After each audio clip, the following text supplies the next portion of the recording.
सद्गुरुनाथ संत कायकाश्वर महाराज की जय। ओम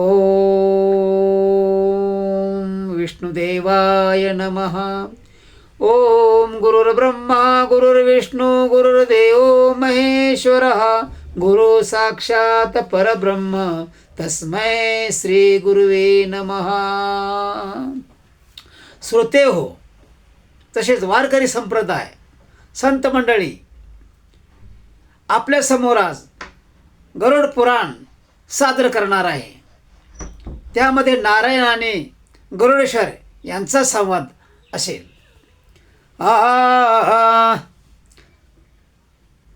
अध्याय पहिला, गरुड नारायण संवाद। एक 10 ओळी आहेत, ते आपल्याला वाचून दाखवतो, त्यानंतर अध्यायाला सुरुवात करतो। गरुड नारायण संवाद अध्यायात ग्रंथकर्त्याने म्हटले आहे की सुरुवातीला गणेश, सरस्वती, श्री गुरु, जगद्गुरु, भास्कर, अंबिका, शारदा देवतांना नमस्कार करून सुरुवात करण्यात आली आहे। पूर्वी नैमिषारण्यात शौनकादिक ऋषी व मुनी हे सूत मुनीला प्रश्न करीत होते की यमलोक आणि त्या ठिकाणी व्यवस्था यांचे वर्णन करावे। त्यावेळी श्रीहरीचे मनातल्या मनात स्मरण करून सुतांनी सांगू लागला की श्रोते हो, पूर्वी कोणी एकेकाळी गरुडाने हाच प्रश्न भगवान विष्णूला विचारला होता। त्याने विचारले की हे देवा, माझा मुक्त संचार अखिल ब्रह्मांडात असून ही मी यमलोक अजूनही पाहिलेला नाही, तरी मी असे ऐकले आहे की मृत्यूलोकात फार मोठ्या भाग्याने मानव देह प्राप्त होतो। या मानवी देहात जो भक्तीने ब्रह्मज्ञान प्राप्त करतो तो सर्व गुण संपन्न आहे। तेव्हा देव प्रसन्न होऊन सांगू लागले की हे भाग्यवंता गरुडा, श्राद्धाच्या 3 पद्धती आहेत। एखाद्याच्या मृत्यूपासून 10 दिवसापर्यंत केले जाते ते नवश्राद्ध होय। 11व्या दिवसापासून 1 वर्षापर्यंत केली जाणारी श्राद्धे ती नवमिश्र श्राद्धे म्हणून केली जातात। नंतर दरवर्षी एकदा केले जाते ते पुराण श्राद्ध असे म्हटले जाते।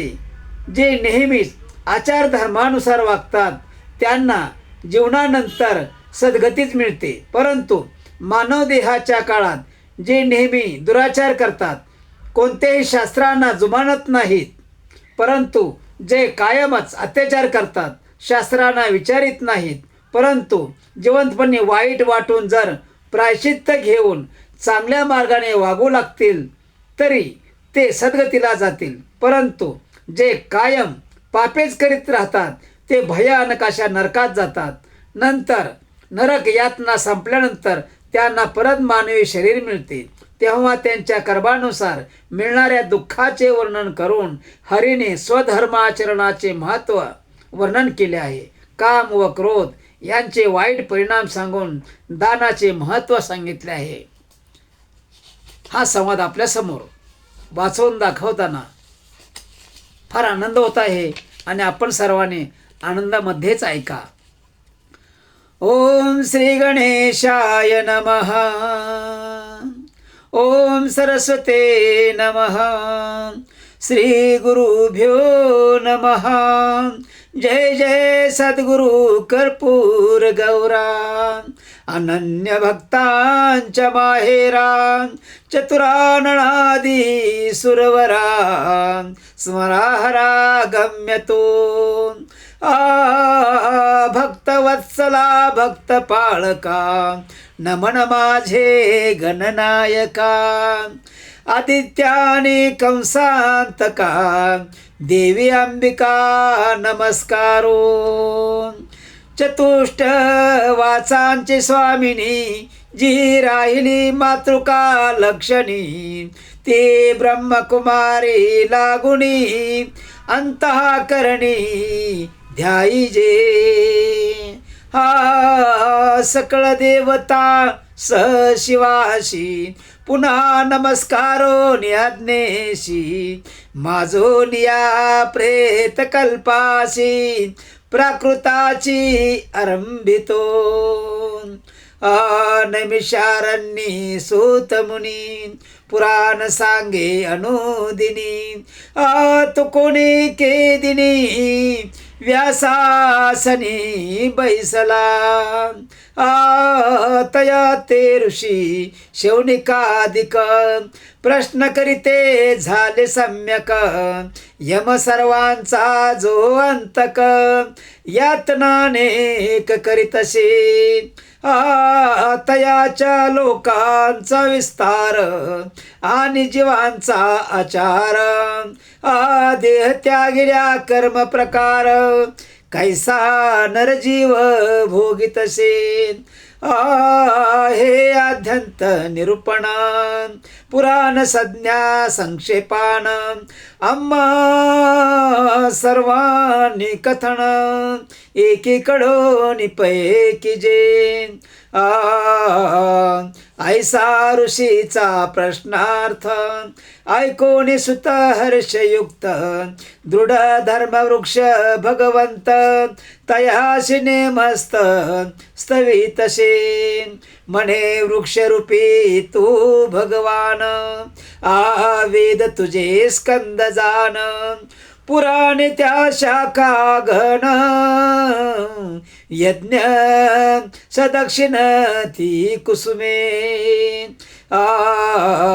ऐसा वाढला जो वृक्ष तयाचे फळाचे मोक्ष वृक्षरूपी सर्व साक्ष जो प्रत्यक्ष सर्व घटी तो सर्वांचे करी कल्याण म्हणून नमस्कारिला भगवान मग म्हणे ऋषीला गोण पूर्वी संपूर्ण गरुड झोका तो विष्णू प्रती पुसता झाला तुझ्या प्रमादे गोविंदा मला अव्याहत गती सर्व लोकाला असे विश्वपाळा मज लागी सर्व लोकांच्या समस्त रचना श्री मी विलोकिल्या मधुसूदना पर्याम्य पुरीची रचना माझ्या नयनान दिशेची जेथे पिडती पापी जन जेथे नाही माझे गमन या हेतूने तुम्हाला गुण प्रभो प्रश्न करीतसे भूर्लोकी भारतखंड विख्यात लवण समुद्रे जे वेष्टित चतुर्वर्ण समायुक्त जन्म मानुषांत होतसे त्या योनी माझारी सुकृती पापी नर नारी मागे पुढे देहधारी कर्म दोरी धरून येती पाप पुण्य होता समान अपाप्राप्य मनुष्य देह जाण तो पावोनी ब्रह्मज्ञान नराज्ञान न पावती माणसं जन्माला येतात आणि हा संसाराचा गाडा चालवता चालवता थकून जातात दिवसभर कष्ट करतात संध्याकाळी आले की झोपून जातात फक्त आला कंटाळा तर म्हणणार रामकृष्ण हरी पण पोते वाचायचं नाव नाही पोते ऐकायचं नाव नाही भजन कीर्तनला जायचं नाव नाही जे जातात त्यांचं तर भलं होतंच पण जे जात नाही त्यांना नुसता संसार करून काय मिळणार शेवटी म्हणून परमेश्वराचं स्मरण जप ज्ञान पोते बोलून ऐकणं भजन कीर्तन ऐकणं फार चांगलं आहे यामुळे काय होतं संसार करून परमार्थ मिळतो माणसाला म्हणजे साक्षात परमेश्वराचं दर्शन होतं नरज्ञान पावती आत्वा तुझी नैष्ठिक भक्ती मूळ जनन करीती आयुष्य सरता देहांती लोकतया प्रती कोणता मला सांगा आपण जर भक्तीच नाही केली तर आपण मृत्यू पावल्यानंतर आपण कुठल्या लोकाला जाऊ हे समजणार कसं समजणार नाही माणसं म्हणतात देव कोणी पाहिला पण देव भक्त गेल्यानंतर दिसतो ज्याचे त्यालाच दिसतो तुकाराम महाराजांनाच विठ्ठल आले हे दिसलं बाकीला दिसलं नाही का तर बादशाने तेवढी भक्ती केली नव्हती. म्हणून ते मेल्यावर प्राणी समस्त, यानंतर करावे काय कृत्य, अधिकार कोणाशी असत, क्रिया समस्त करावया. आणि देश काल द्रव्य साहित्य, कैशतयाचे नित्यकृत्व, महारोगे झाल्या मृत, स्वदेशस्थ परदेशी जे का. बघा, माणसाला कधी काय होईल, कधी कोणता रोग होईल, कधी तो मृत्यू पावेल, काही माहीत नसतं. एकाएकी अटॅक येतो, काय येतो, माणसं मरून जातात. कोरोनासारखे रोग येतात, माणसं मरून जातात. मग आपल्या मनात जे राहिलेलं असतं की आपण पोथीपुराण वाचलं नाही, आपण जन्माला मानवाचे येऊन काहीच केलं नाही, हो देवाचं कधी भजन कीर्तन केलं नाही, ह्याचा पश्चाताप नंतर होऊन काही उपयोग नाही. पश्चाताप हा जिवंत आहे तोपर्यंत झाला पाहिजे. मरण जे पावले जन, त्यांच्या मृत दिवसापासून वर्षपर्यंत कर्म संपूर्ण अनुक्रमान सांगिजे. अगा हे रमानाथ कृपाहस्त माझ्या माथा, ठेवून या येथे देता प्रेता, कैसे तत्वता स्वर्गी पावतसे.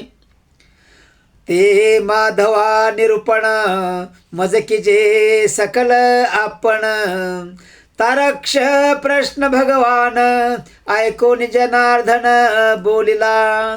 फार म्हणले सुंदर प्रश्न विचारलास गरुडेश्वरा, आता तुला मी सर्व काही सांगतो. वैनते या भाग्यवंता, एके सर्व यथार्थता, जे त्वा पुसले कश्यप सुता, ते तत्वता तुझ कथितो. आणि कश्यपाच्या मुलाला जे तू विचारलास ते तुला मी प्रथम सांगतो. श्राद्धांचे भेद तीन असती, तीन प्रकारे श्राद्ध केलं जातं.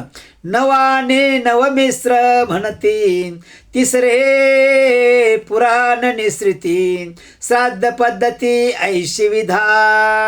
अजून एक पद्धत आहे, ती कशी आहे पहा. मृता दिवसापासून म्हणजे मृत्यू झाल्यापासून 10 दिवसापर्यंत जाण, नवश्राद्ध नामाभिधान, ऋषी सज्ञान बोलती. मृत्यू पावल्यापासून 10व्या दिवसापर्यंत जे श्राद्ध करतात त्यांना नवश्राद्ध असं म्हटलं जातं. एकादश दिवसापासून होई या धुर्ष प्रमाण, श्राद्धे नवमिश्र संपूर्ण, श्राद्धे पुराण. यानंतर नंतर जे आपण करतो श्राद्ध प्रत्येक वर्षी ते अशीच असतात, त्याला एवढं महत्त्व नसतं. पण पूर्वजांनी सर्व काही करून ठेवलंय ते माणसानं करावं लागतं. चतुर्दश लोक माझारी, भुरलोक श्रेष्ठाशे भारी, त्याही माझी पन्नगारी, जंबूद्वीप धात्री अति उत्तम. ह्या पृथ्वी तलावर जंबूद्वीप म्हणून एक पर्वत आहे. तर ती जी धरती आहे ती सर्वात पवित्र आहे. आणि का तर त्या ठिकाणी मुनी मोठमोठे तपस्वी वास करत असतात, तपश्चर्या करत असतात. त्या सप्तदीपात भरतखंड जे अतिविख्यात, त्याही माझी वर्ष भरत त्रिलोक विख्यात असे. आणि सर्व खंडामध्ये भारतखंड हा पुण्यवान आहे.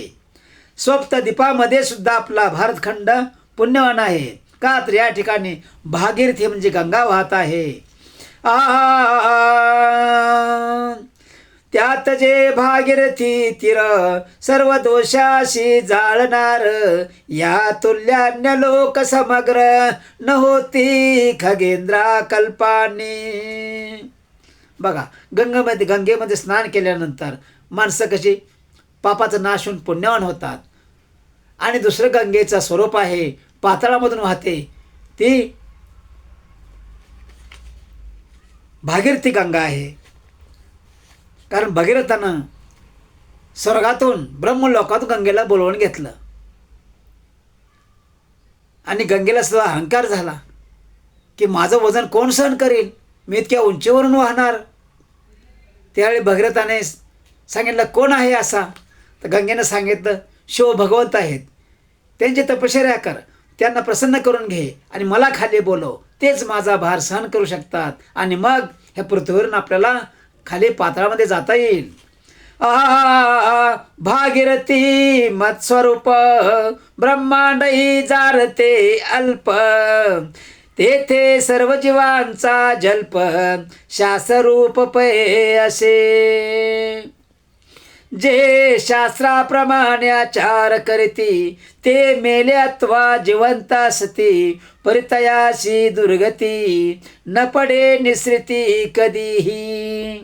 बघा, ब्रह्मांडामध्ये राहणारे असो, स्वर्गात राहणारे असो, कुठेही लोक राहणारे असो, जे शास्त्रानुसार वागतात कळा लागल्यापासून शेवटपर्यंत त्यांचा उद्धारच होतो. जटा कोणी शास्त्र मार्गाते आवर्तता ते कामाचाराते, ते धरोने पाप मार्गाते दुर्गती ते पावती. भगवंताला याचे सर्व भगवंतांना ह्याविषयी चीड आहे. कोणती चीड आहे की विषयाच्या पाठीमागं धावायचं नाही, आणि धावलं तर त्याचं प्रायश्चित्त घ्यावं, नाही तर त्या विषयाच्या पाठीमागं धावू नये. मग तो कोणताही विषय असो, का तर ज्या विषयापासून पापाची निर्मिती होते तो त्या विषयाच्या पाठीमागं जावंच नाही. पण तरुणपणाचा खेळ असतो, लोक फसतात, जातात, इकडे तिकडे पाप करत होतं त्यांच्याकडून, पण तरीसुद्धा त्याचा नाश करण्याची हिंमत आणि ताकद ही माणसामध्येच आहे. जरी उपजेल पश्चाताप तरी ब्राह्मणा प्रार्थने अमुप. आणि पश्चाताप जर आपण केलेल्या पापात होत असेल तर ब्राह्मणाला बोलवून प्रायश्चित्ते होती निष्पाप, किलबिष टोप त्यागोनिया. आणि परमेश्वराला साष्टांग अष्टांग नमस्कार घालून शरण जायचं, ब्राह्मणाच्या पाया पडायचं आणि सांगितलं मला ह्यातून मुक्त करा. मग ते ब्राह्मण लोक परमेश्वराची जप करून नामस्मरण करून त्याला त्या पापातून मुक्त करू शकतात. आणि जे पापाचरती जे आशी नशे ज्ञान भक्ती, जे पाप करतात आणि त्यांच्याकडे ज्ञान कोणतंच नाही, त्यांना भक्ती करायचा मार्ग ठाऊक नाही, त्यांच्यासाठी काय आहे प्रायश्चित्त नाचरता मरती नरक भोगती ते दारुण. ज्यांनी प्रायश्चित्तच पृथ्वीवर घेण्याचा विचार केला नाही ते मेल्यानंतर मग काय करणार, नरकातच जाणार आणि त्यातनं बाहेर निघता येत नाही लवकर. का तर पुण्य वाटायला असेल तर उदय होईल, पुढे त्यातून बाहेर निघता येईल. कारण पुण्याची पायरी ही नरकातून बाहेर निघण्याची एक पवित्र पायरी आहे. निर्य भोगिल्यावरी जन्म पावती, पूर्व पापांचे चिन्हे उमटती, त्यांची निशाणी तुझ प्रती यथा पद्धती निरूपितो. माणसं म्हणतात मी पाप केलं कोणी पाहिलं, मी हे केलं ते केलं कोणी पाहिलं, पण नारायण पाहतो आकाशामधून आणि तिथं गेल्यानं नारायणाचाच मुलगा आहे. काल हा कोण आहे, सूर्यनारायणाचा मुलगा आहे, चित्रगुप्त त्याचा मुलगा आहे, शनिदेव महाराज त्यांचेच मुले आहेत. या सर्व ठिकाणी पापाचा उलगडा करून घेतला जातो आणि शिक्षा दिली जाते. ज्याने पूर्वी मारिला ब्राह्मण अथवा केला अपमान, ब्राह्मणाला कधी मारू नये, त्याचा अपमान कधी करू नये. तो क्षयरोग पावे दारुण सुरापान करे जो. त्याला काय होतो, जन्म झालेला क्षयरोग होतो. जे दारू पितात, मद्यप्राशन करतात त्यांनाही क्षयरोग प्राप्त होतो. तयाचे दंत कृष्ण होती आणि त्याचे दात सगळे काळे होतात. सोने चोरिता नखे कुजती, आणि सोन्याची जर चोरी केली तर हाताना नखच राहत नाहीत, कुजून जातात. जो भोगी गुरुपत्नी प्रती दुष्रव कर्म गती त्या प्राप्त. आणि जो ज्याचा गुरुपत्नीवर मन जातं त्याला पाप करायचं सोडूनच द्या, पण नुसतं मन जाण्यानं त्याला नरक यातना प्राप्त होते.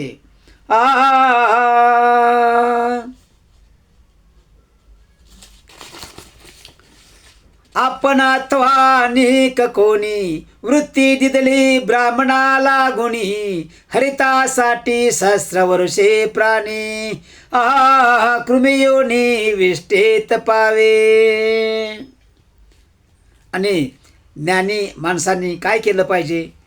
ब्राह्मणाचं दर्शन घेऊन ब्राह्मणाला शरण जाऊन त्या ब्राह्मणातर्फे देवांना शरण जाऊन मंत्रशक्तीला शरण जाऊन आपलं भलं करून घ्यावं. आणि नाही जर भलं करून घेतलं तर कृमियोनी म्हणजे किड्या मुंगे अशामध्ये त्याचा जन्म होतो. कोणी एक ब्राह्मणाला गुण देईनायशे आयकवण जो न देई नर ज्ञान कुंभिपाकी स्थान तया प्रती. ब्राह्मणाला कधी आशा दाखवू नये. दाखवली तर जे आपण बोललो ती वस्तू देऊन टाकावी. नाही दिली तर मग कुंभिपाक म्हणजे नरकात जातो माणूस. आयशाने नरक भोगल्यावरी. नरकाच्या नद्या काही एक प्रकारच्या नाहीत, अनंत नद्या आहेत, अनंत प्रकारच्या नद्या आहेत. तेवढ्या नद्यात पोहावं लागतं म्हणजे डुबके मारावे लागतात. आणि ते चांगलं आहे का मला सांगा? याच्या आपल्याला कोणतीही नदी प्राप्त होऊ नये नरकाची. म्हणून माणसांना ज्ञान आणि भक्ती आणि दृढ भक्ती परमेश्वराची केली पाहिजे. जन्मोनी दरिद्री यास्तव पंडित चतुरी. आणि मानव जन्म जरी मिळाला पाप भोगून तरी सुद्धा कर्म कसं राहतं? कर्म हे दरिद्रीच राहतं. अयन परवी योगान किजी एका गोदाने निष्पाप होत. सर्व पापांचा नाश कशामुळे होतं? एक जर गाय किंवा गायीचं जर जी कालवड असते ही जर आपण दान केली तर सर्व पापांचा नाश होतो. म्हणून सांगितलं एका गोदान निष्पाप होत हे अज्ञान पापाचे प्रायश्चित्त. ज्याला काय वाचता येत नाही, लिहिता येत नाही, सांगता येत नाही, ऐकता येत नाही त्यानं हेच करावं. गायचं वासरू दान द्यावं किंवा गाय दान द्यावी म्हणजे संपूर्ण पातकातून नष्ट. हो, मग तीर्थालाही तुम्हाला जायची आवश्यकता नाही. एक पंथी पुण्य करावे पुण्यकर्त्याशी सेवित जावे. क्षणभंगूर देह स्वभावे परी जाणावा अलभ्य. हा क्षणभंगूर जरी ध्येय असला, नाशवान जरी ध्येय असला तरी भरपूर आपण पुण्य केलेलं असतं म्हणून आपला हा मानवजन्म प्राप्त होतो. मानवजन्म प्राप्त होण्यासाठी काही कमी पुण्य केलेलं नाही माणसाने, भरपूर पुण्य केलेले असते. आणि असा अनमोल जन्म माणसाने वायार्थी घालवू नये. ऐसा प्राप्त होनी देह आजेन सेविती साधू समह. असा सुंदर मानवाचा देह प्राप्त होऊन सुद्धा आपण जर भजन ऐकत नसेल, पोथीपुराण ऐकत नसेल, कुणाला दोन गोष्टी चांगल्या सांगत नसेल, शिकवत नसेल, आणि त्याबरोबर वागवत नसेल, त्याचा काय उपयोग आहे? सर्वा देखता पडे देह. आपण सगळ्या समोर मरतो पण आपलं माहीत होतं का? नाही माहीत होत. एका झटक्यातच मरतो माणूस. सर्वा देखता पडे देह टाकोनी परिग्रहा जातसे. तुमच्याकडे काही असू द्या, हो माड्या बंगले गाड्या घोड्या सर्व काय असू द्या, तुम्ही पृथ्वीचे राजा असा तरी सुद्धा ह्या पृथ्वीला सोडून जाणं आहे हे लक्षात ठेवा. आणि जाताना स्वतःच्या देहाला सुद्धा घेऊन जाता येत नाही माणसाला. का तर माणसाकडे तेवढी ताकद नसते, तेवढं पुण्य नसतं, तेवढं ज्ञान नसतं. ऐसे जाणून या खगपती धर्मार्थ लावावी संपत्ती. काय सांगितलं? जे आपल्याकडे संपत्ती आहे त्याच्यातला कमीत कमी चौथा हिस्सा का होईना पण दान धर्म करावा. आणि जर सगळंच आपण जेवढं कमवतो तेवढं खात पित राहिलो, मजा करत राहिलो तर नरक प्राप्तीशिवाय दुसरं काही प्राप्त होत नाही.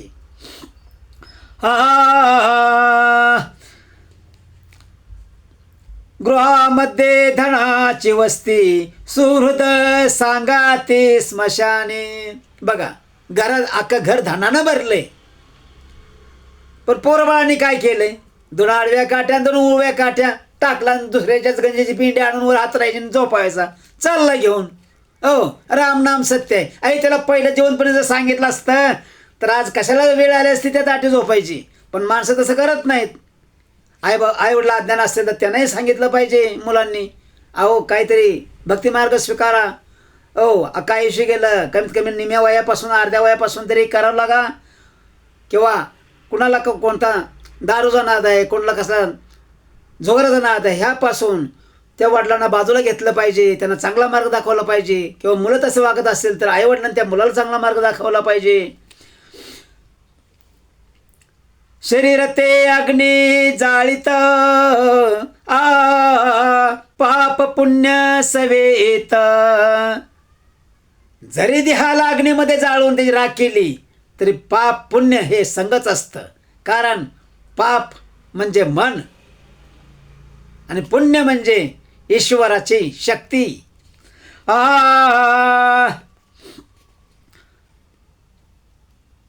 पापे नरासल्या लिप्त निरय प्राप्त जानिजे. पुण्य असल्या बरोबरी तो प्राणी चढे स्वर्ग पायरी. मृत दिवसापासून नरी सर्परी उक्त विधी जो का. आणि आपल्याबरोबर भरपूर पुण्य असेल तर आपण या देहातून बाहेर निघाल्याबरोबर पहिला पाय उचलल्याबरोबर स्वर्गातच ठेवू शकतो. धरतीवर ठेवायची गरजच नाही. डायरेक्ट स्वर्गामध्ये आपला पाय ठेवून आपण नारायणाजवळ जाऊ शकतो. मृत दिवसापासून नरे सर्परी उक्त विधी जो का. जो काय विधी आहे तो पहिल्या दिवशी अग्निसंस्कार, दुसऱ्या दिवशी, तिसऱ्या दिवशी सावरायचं आहे, 10 दिवशी पिंडदान आहे, आणि नंतर त्याचं जेवण वगैरे असतं, कार्य असतं, ते सगळं व्यवस्थित झालं पाहिजे. नंतर काय होतं, तो विधी करावा आवश्यक असल्याही मनुष्य रंक. म्हणजे भिकारी जरी असला तर त्यानं हा विधी केला पाहिजे असं परमेश्वराचं मत आहे. गृहस्थानी क्रिया त्यागक व्रत त्याग ब्रह्मचारी. कुणी असो, मग तो ब्रह्मचारी असो, गृहस्थ आश्रमातला माणूस असो, त्याचं हे झालंच पाहिजे. तपस्वी असो निग्राम सेविता संन्यासी इंद्रियेन रक्षित. बघा, तपस्वी आहे परंतु कायच पाळत नाही. संन्यासी आहे पण इंद्रिय त्याच्या हातात नाही, कसाही वागतो. हे 4 आश्रम नव्हेत विटंबना निमित्त पै करते. हे काय कुठला आश्रम नाहीत, काय नाहीत, पण स्वतःची विटंबना माणसानं स्वतःनं करून घेऊ नये. जेव्हा कळत नाही ते अलग आहे, ते कळत होतं त्याचं तर पाप आणि पुण्य हे कोणाला चुकलंच नाही. प्रायश्चित्त हे प्रथम असतंच आणि नंतर त्याच्यातून त्याच्या मुखावर हात फिरवला जातो की बाबा ह्यातून तू मुक्त झालास, मोकळा झालास. सर्व धर्म ही ऐशे पुरुष. सर्व प्रत्येक धर्म कसा आहे, सर्व धर्म ही ऐशे पुरुष दूर त्यजावे तुक्यास संसाराविषयी आसक्त मानस असोनी विशेष ब्रह्मज्ञ बोलती. प्रत्येकाने सर्वांनी धर्माच्या पाठीमागं लागण्यापेक्षा आपण कसं वागलं पाहिजे, आपण संसारामध्ये कसं राहिलं पाहिजे, कसा संसार केला पाहिजे आणि दुसऱ्याचा चांगला संसार कसाच झाला पाहिजे, होत नसेल तर कसा आपण तो करून दिला पाहिजे, त्याला शिकवलं पाहिजे. असं आहे. परमेश्वराला चांगली गोष्ट आवडते पण वाईट गोष्ट आवडत नाही, मग तो कुणीही असो. असं आहे. ब्रह्मांड मंडपा माझारी धर्म ब्रह्म बरोबरी. ब्रह्मांड सोडून पृथ्वीवर आपण जन्माला आलो, ज्याला त्याला आपला धर्म स्वीकारावा लागतो. सगळ्याच्या जगाच्या नियमाप्रमाणे, सामाजिक जीवनाच्या नियमाप्रमाणे वागावं लागतं. परंतु भगवंताच्या घरी 2च धर्म आहेत, एक पाप आणि एक पुण्य. मग त्यातला आपण कुठला धर्म स्वीकारावा हे प्रत्येक माणसाला कळलं पाहिजे, पण ते कळत नाही. आणि म्हणूनच हे पोथी पुराण आहेत, हे भजनं आहेत, मोठमोठे संत निर्माण झाले आहेत. त्यात टाकती अंत्य ज्या परी ते निरय नगरी पावती. आणि जे लोक अधर्म करतात, जिथं कोणी नाही अशा ठिकाणी त्याला जन्माला घालतात. की त्याचं नुसतं हालच होता आयुष्यभर.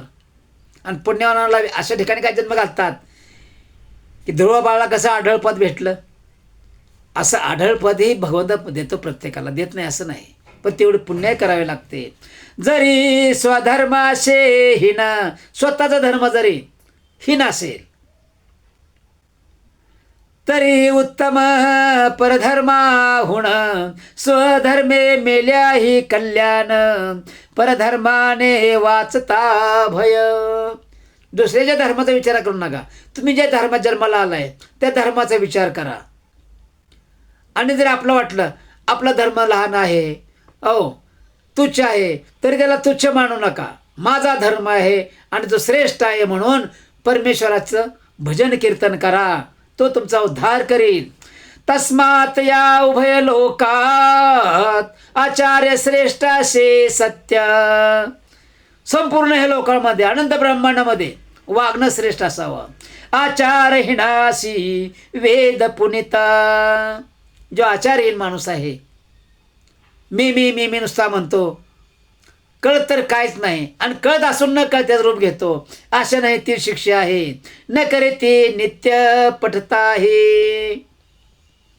पठण करायचंच नाही, काय जरूर आहे. उठलं सुटलं काम धाम, माझा पैसा, माझं काम, माझी लेकरं, माझी बाळ, कोणी संग येत नाही. म्हणून संग फक्त पाप आणि पुण्य येतं, आणि पाप हिथं जळून जावं देहाबरोबर, एवढं ध्यानात ठेवा.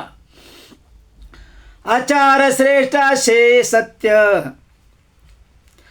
आचारहीनाशी वेद पुनित, न करती नित्य पठताही. आचाराची प्रथम धर्म, तो न त्यजावा अति उत्तम, संकट पडताही परम, श्रेष्ठ धर्म रक्षावा नरे.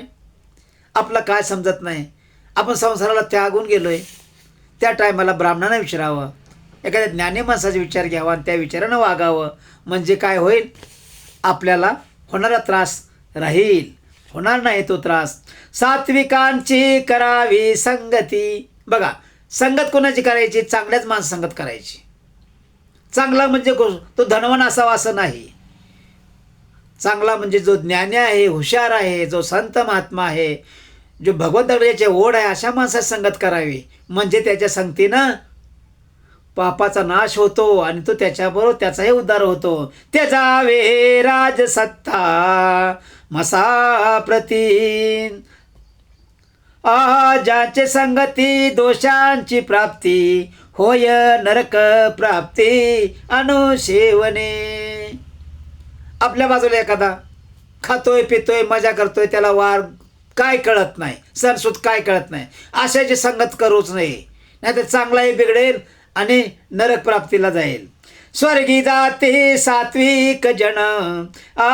स्वर्गाला कोण जातं, फक्त ज्ञानी लोक आणि पुण्य पावन लोक, पवित्र लोक जातात. का तर ज्ञानानं आणि हे पोथीपुराण वाचण्यानं, भजन कीर्तन करण्यामुळं, सद्गुरूचं स्मरण, सद्गुरूच्या पाया पडण्यामुळं, ती दीक्षा घेतल्यामुळं सर्व पापाचा नाश त्याच वेळी होत असतो. तिथून पुढं माणसानं सावधान राहिलं पाहिजे. स्वर्ग जाते सात्विक जन, तामसाशी नरक स्थान. बघा, माणसं काय म्हणतात, पाप्याला पंढरी म्हणतात, पण चुकीचं आहे. ते रागा बोलतात लोक, पण पाप्याला पंढरी नसते, पाप्याला नरक प्राप्ती असते. म्हणून ही मन चुकीची आहे. राजसाशी भूलोक जाण, गीता प्रमाण शेयाशी. रागीट माणसाला, तामशी माणसाना, मी म्हणणाराला, मी हे करू शकतो, मी ते करू शकतो, म्हणजे हे आहे माझ्याकडं, ते आहे, ह्या माणसाला, ह्या अशा माणसाचा काय उपयोग नाही.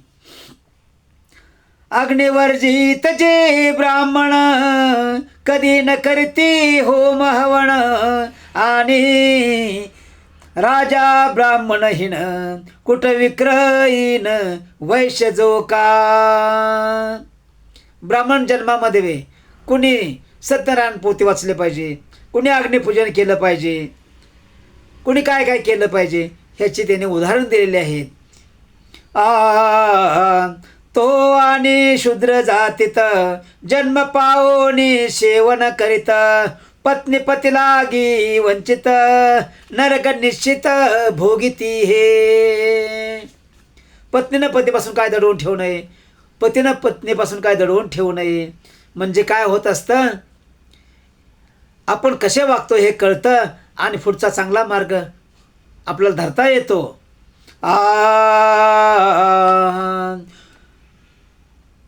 अस्नात करीत भोजन ते अन्न नो हे विष्टा भोजन. उदकपान रुधिरा समान प्राप्त स्नान म्हणून की जे. स्नान करावं पण देवाचं नाव घेतलं पाहिजे. मोठ्यांना का घेऊ पण मनातल्या मनापर्यंत हर हर गंगे म्हटलं पाहिजे, रामकृष्ण हरी म्हटलं पाहिजे, पांडुरंग म्हटलं पाहिजे. म्हणजे ते पाणीसुद्धा गंगे समान होतं आणि त्यामध्ये परमेश्वराची वैकुंठनाथाची कृपा राहते. अन्न खाताना सुद्धा त्या अन्न पाहिलं पाहिजे कृपादृष्टीनं, त्याचं दर्शन घेतलं पाहिजे. मनात का होईना पण त्यांना अन्नपूर्णा माता म्हटलं पाहिजे, पाया पडलं पाहिजे, मग तो घास खाल्ला पाहिजे किंवा घास काढण्याकरता बाजूला ठेवला पाहिजे. या स्तवची आचारवंते स्नान करोनी तर्पणाते की जे ना तरी रुधिराते प्राशिल्या दोषाते पावतसे. म्हणून कोणतीही गोष्ट करत असताना स्नान करणं गरजेचं आहे आणि शुचिर्भूत असल्याशिवाय कोणतंही चांगली किंवा वाईट कोणतीही गोष्ट करू नये, नाही तर त्या अंगाशी येते. कंडन पेश नादी पंचसुन यांचा दोषाशे घन म्हणून प्रायचित्तार्थ जाण पंचसुलक्षण यज्ञ निर्मिले. आता हे तर आपल्यासारख्या लोकांना करायला जमतही नाही, कारण माहिती नसतं आणि माहीत असले ते करू शकत नाही. कारण संसाराचा हा राडा एवढा मोठा आहे ना, तो आटपता माणसाला उपाशी म्हणलं ते झोप लागते. आणि जे ज्ञानी लोक आहेत ते हे सर्व करतात का, तर ते एवढ्यावरच असतात. ते न टाकावे काही दिवस टाकिता घडे निरयवास अल्पान्यायी दंड विशेष यमधर्म सरस करीतसे. बघा नित्य नियम कसा ठेवला पाहिजे. सदा शौची यत्न की जे 2 नंबरला गेलं पाहिजे शौचास.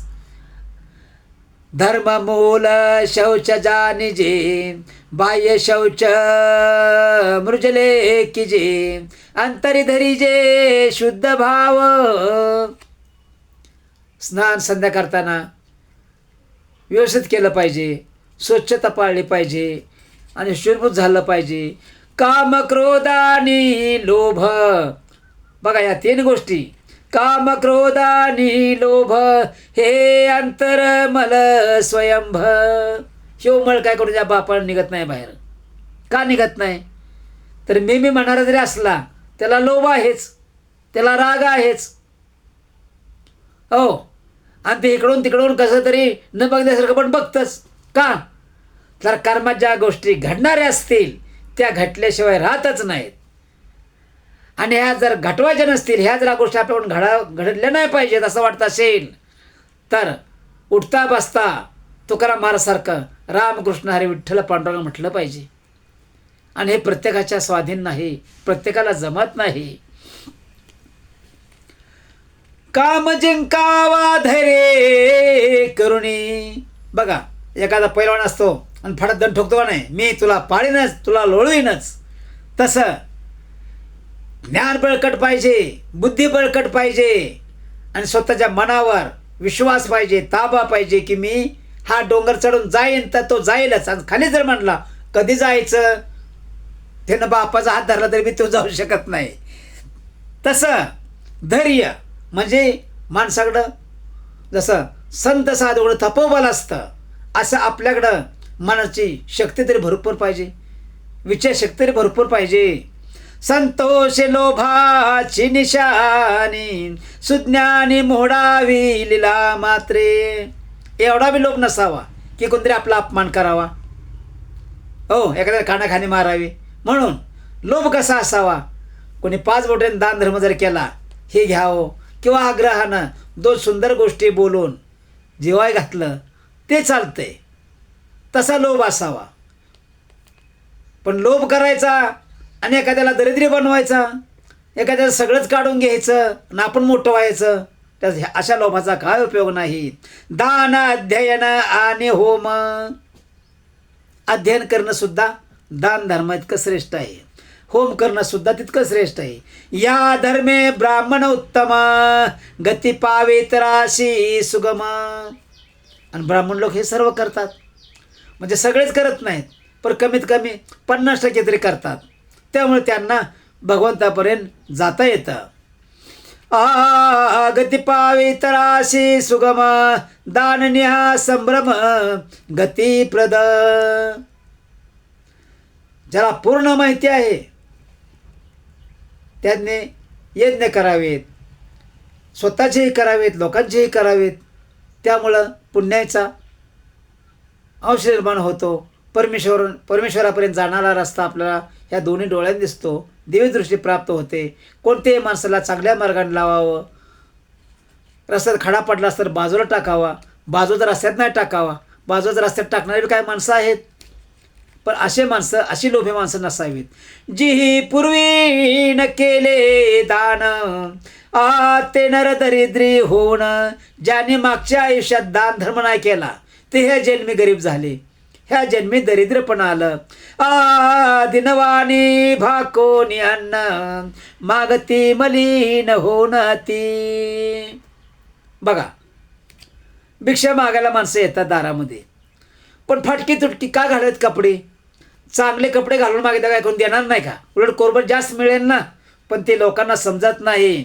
असेही काही पूर्वीचे लोक असतात. तस्मात यथाशक्ती दान द्यावे. आपल्या दारात कुणीही येवो, रस्त्याला कुणीही भेटो, तुमच्याकडे असेल तर नक्कीच मला रुपये पण द्याच, किंवा तुम्ही जे खाताय त्यातला घासभर पण त्याला ओष्टा नका घालो, पण शिल्लक आहे तो तरी द्या. त्यामुळे फार मोठं पुण्य होते. परश्रीशी सर्वथा त्याजावे. परश्रीपासून तुटाक नेहमी चालावं.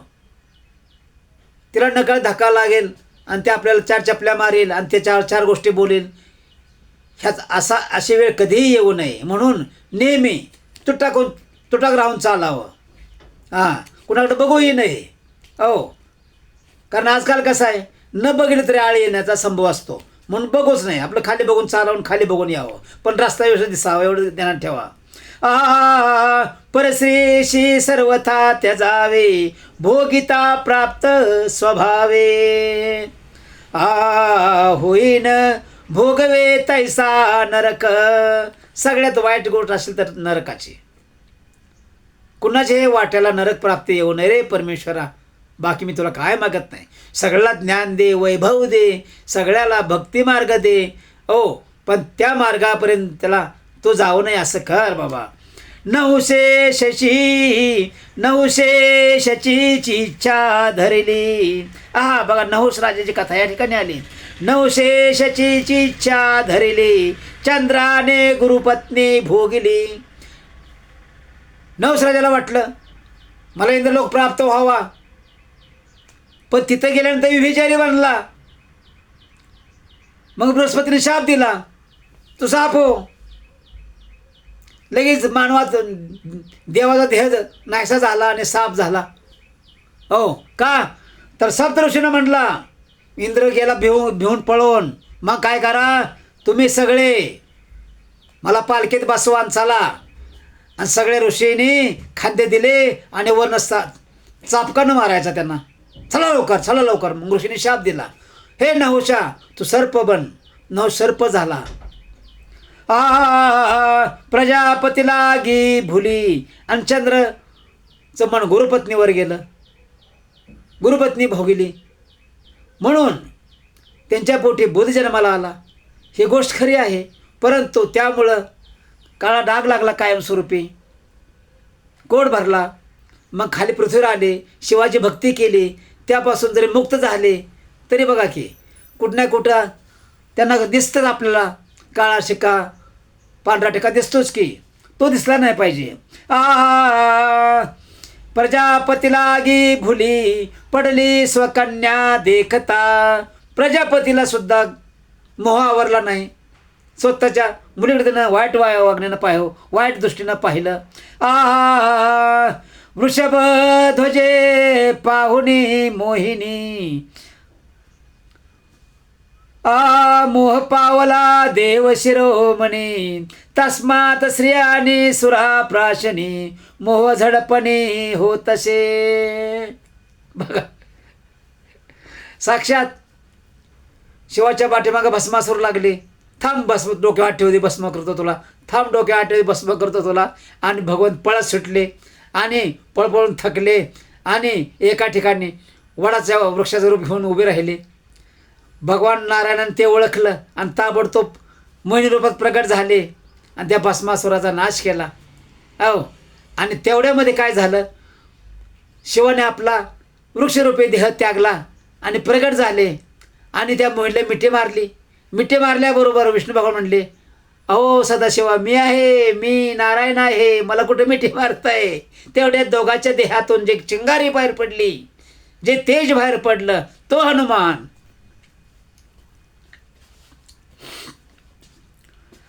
नारीचे दृष्टीत कामाची वस्ती. काय सांगितलं पहा, नारीचे दृष्टीत कामाची वस्ती. ती माताई आहे, ती भगिनी आहे, ती नात बी आहे, नाते आहेत, ते मुली बी आहेत. तर नारीचे दृष्टीत कामाची वस्ती म्हणून ती त्याजावे निसृती. भगवंताने सांगितलं, परस्त्रीकडे हे पाहूच नका, पाहूच नका.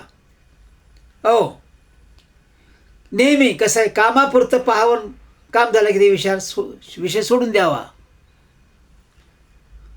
लक्ष्मणाने 14 वर्ष वनवास भोगला रामाबरोबर, पण सीतेचा चेहरा पाहिला नाही. हनुमान दाखवले, हे मला सापडले. म्हणले, हे कोणाचं आहे मला माहीत नाही, ते श्रीरामालाच विचारा, श्रीराम ओळखतील. कारण मी कधी भाभीला पाहिलंच नाही, म्हणजे भाऊजाईला कधी भाऊजाचा चेहरा पाहिलाच नाही कधी. अशी माणसं आहेत का? आता नाहीत.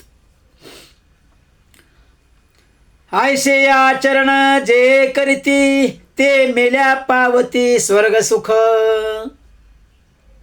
अशी चांगले माणसं मृत्यू पावल्यानंतर त्यांना स्वर्ग प्राप्ती होते आणि स्वर्ग सुख मिळतं.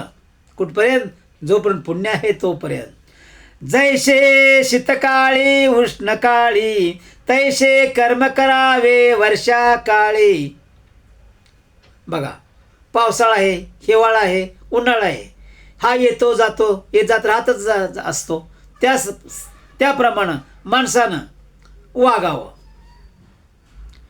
ज्या ज्या काळामध्ये जे जे पुण्य करायचं आहे ते करता आलंच पाहिजे आणि ते केलं पाहिजे. तीर्थयात्रा केल्याच पाहिजेत. तो तीर्थयात्रा दिवस असते, उपास तापास करायलाच पाहिजेत. जेणे पावे सुख नवाळे. यामुळे काय होतं? सुख प्राप्त होतं. दुःख काजळी न लागे कदा. ह्यामुळं दुःख प्राप्त होत नाही. ऐशे कर्म विवेकयुक्त मनुष्य जन्म जो का पावत. आणि त्यामुळेच माणसाला मनुष्य जन्म मिळतो. त्याने व्हावे विष्णू भक्त भवपाश समस्त तोडावया. विष्णू भक्ता वाचोनी प्रसूत टिजवून वंद्या उत्तम सत्य. जो भक्ती विष्णू भक्ती करत नाही, काय सांगितलं ते व्यसनांधळी बिचारी बरी की एखादी, ते धडकासून काय उपयोग आहे, त्याला डोळ्यासून काय फायदा आहे. यास्तव सर्व अवस्थात धर्म नेमस्त अनुष्ठावा. आणि सगळ्यात उत्तम मार्ग काय आहे? नेहमी माणसानं अनुष्ठान करावं. अर्थाने काम जाण. बघा, अर्थाने काम जाण हे अनर्थाचे दोघे कारण. आपला अर्थ सांगता येत नसेल तर नाही सांगावा, अर्थ करता येत नसेल तर नाही करावा. व काही सांगत बसू नये माणसानं, जे हो येत आहे तेच सांगावं. आणि कसं आहे, रात्रंदिवस विष्णू भगवंताचं नामस्मरण करावं. ऐशे जाणोनी मनीषिण रात्रंदिन विष्णू ते स्तविते आगा पुण्यवंता वैन ते या तुवा लोकांच्या उपकार कार्या मज पुसली प्रश्नचर्या ती व्याख्या तुझ प्रती सांगतो. विष्णू भगवान गरुडेश्वराला बोलतायत की तुम्ही मला इतका उत्तम प्रश्न विचारला गरुडेश्वरा, मी तुम्हाला त्याची हकीकत सांगतो, त्याचा संपूर्ण व्याख्यान सांगतो. अनुक्रमेची सांगतो तुझं, एक एक करून सांगतो. सावध होऊनी पक्षीराज. आणि गरुड भगवंत सावध होऊन बसले. प्रश्नार्थ सर्व समज श्रवण काज धरुणे चित्ती. मी जे सांगतोय ते मनापासून ऐका आणि मनापासून ध्यानात ठेवा, असं विष्णू भगवान गरुडेश्वराला म्हणत आहे. जो धर्मशास्त्र न करे श्रवण. काय आलं बघा, धर्म जो पाळीत नाही, शास्त्राचं स्मरण करीत नाही, शास्त्र ऐकत नाही, शास्त्र वाचत नाही, तो न उद्धरे कदा जाण. त्याचा कधीच उद्धार होत नाही. तो 84 भोगीतच राहणार, 84 भोगीतच राहणार. पण शिवल्लामृतामध्ये स्पष्ट सांगितलंय की मानवाला लागोपाठ 7 जन्म मिळतात आणि 8व्या जन्मी त्याचा गुणाकार भागाकार होतो पुण्य आणि पापाचा. पुण्य जास्त असेल तर कैलास प्राप्ती, शिवप्राप्ती, विष्णुलोक प्राप्त, गोलोक प्राप्त, ब्रह्मलोक प्राप्त, हे सर्व प्राप्त होत असतं. म्हणून ऐशे बोलेला भगवान अध्याय संपूर्ण पै होता. शेवटी भगवान गरुडेश्वराला काय सांगतात बघा, फार सुंदर गोष्ट सांगून गेले. जो धर्मशास्त्र न करी श्रवण तो न उद्धरे कदा जाण. कधी त्याचा उद्धार होत नाही. जसे जनावर असतात तसाच तो. पण जनावरासारखे वागणारी माणसं भरपूर बोलतात. कुणाच्या बापाला बोलायला ऐकत नाहीत. जे समजत नाही ते बी बोलणार आणि जो चांगलं सांगेल त्यालाच नावं ठेवणार. म्हणून कमीत कमी एखाद्याला चांगलं म्हणावं एवढं ते माणसानं आयुष्यामध्ये शिकलं पाहिजे.